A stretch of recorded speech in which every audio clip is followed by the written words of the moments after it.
It's the foundation of the American dream and the goal of every person who is wired with the entrepreneurial spirit. It's having your very own business. But with that comes the reality of making it happen, especially when you've never done it before. So here with some great insight into how to make your dream of business ownership a reality is Beth Caron. She's Director of Franchise Development with Great Clips. Good morning. Good morning. All right, so I have so many questions because I've even thought of doing this myself, owning my own franchise. So what's the best option for someone who's thinking about it? Well, a lot of people think that business ownership is an incredibly scary experience. It can be. Well, absolutely, if you've never done it before, absolutely. So the beautiful thing about doing your business ownership through a franchise system is that you're buying into a system and an established process and an established brand.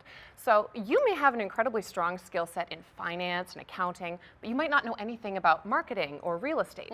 So when you're coming into a franchise system, they have that system and process in place so that it'll fill in the gaps for you in the areas that you might not be as strong. Ultimately, you are still the business owner and you're the boss at the end of the day, but you've got that system to help you. So how do I find that best fit for me or the best brand? Absolutely. That's probably one of the scariest parts of the process, to be honest, is narrowing that down using some key criteria, because there's about 4,000 different franchise opportunities available right now. So I would say, in my personal experience, using about 4 key criteria is going to be the best thing for you. Number one, how much time do you want to be spending in the business? Do you want to be buying yourself another job and finding an owner-operator business, or do you want to manage the manager? In Great Clips, it's a manage the manager situation. So you are managing a manager who's running the daily operation of your business, but you don't have to be in your salon 24/7. The second thing that I would look at is, what kind of business is it? Is it cyclical? Is it something people are going to be interested in doing year-round? For frozen yogurt, for example, it's very exciting in the summer, but in the middle of January, people might not be quite as excited about frozen yogurt. Great Clips, you've got people coming back every 4 to 6 weeks to get their haircut. So repeat business is built right into the business model. The third thing is the economy.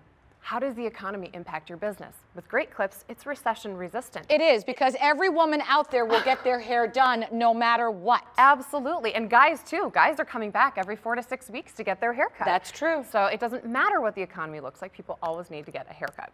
The last thing that I would look at is just the general stability of the brand. Great Clips has been around for 34 years, and we've been franchising for 33 of them. We have almost 4,000 units across the United States and Canada, so we're not going anywhere anytime soon. All right, so let's talk money. How much am I going to invest if I say, okay, I want to do this? Because that's also another scary reality. Absolutely. And it's one of those things where it does take some money to make some money, unfortunately. So we do require that anyone looking at being a Great Clips franchisee has a minimum net worth of at least $300,000 and access to about $50,000 in liquid capital. That can change a little bit varying on the market and what the cost of living is, but generally that $300,000 is pretty typical. That's different than the actual initial investment. So the initial investment ranges from about $125,000 to about $230,000. So that includes your build-out costs, it includes your grand opening marketing strategy, and it also includes some months of working capital as well. Okay, I have talents. Hair is not my talent. So let's say I'm interested in this. Do I feel like I need to know how to cut hair? What skills do I need to know? That is probably the biggest misconception when people are evaluating this franchise opportunity, is they think they need to be a licensed stylist. Logically. Right? But it's actually not true. What we are looking for is people who have management skills, and we're looking for people who have business skills. If you can build those relationships and you can run your business through your salon manager, you don't need to know anything about cutting hair. Conservatively ambitious, right? Absolutely, yes. How many franchisees would you say are first time and have multiples? Well, Great Clips is actually a multi-unit franchisee. The expectation is that you're going to come in and own multiple units. But about 75 to 80% of the people who are doing this are looking at a franchise for the first time. But they need to have that growth mindset, because that's what it is to be a good match for Great Clips, is to know that you're going into it looking for multiple units. Typically, when people get to that 3, 4, 5 salon mark, is right? Well, we have people who have over 60 salons in our system, right?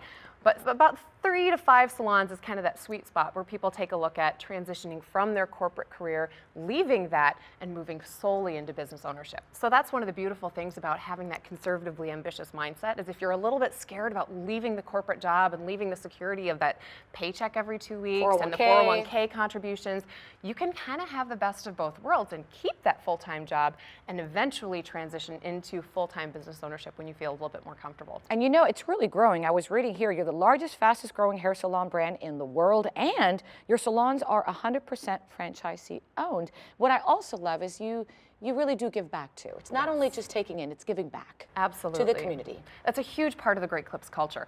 All of our franchisees, our salon owners, are independent business owners in their own communities. So they're very focused on giving back within that community. So that could be something as simple as cleaning up a local park, all the way to doing cut-a-thons for cancer research, or even being involved in the local children's hospitals. We do have a nationwide program.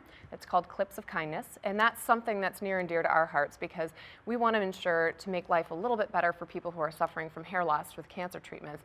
And so we give free clipper cuts to people who are part of that process. So not only are you your own business owner, you have control of your life, you don't have that boss nagging you, not that anybody nags me here, and people leave there feeling beautiful. Yes. I love it. Thank you so much for your time. For our viewers out there who'd like more information, what's the website? GreatClipsFranchise.com. GreatClipsFranchise.com. All right. Thank you so much, Beth. And for more information, you can go to our website, thebalancingact.com.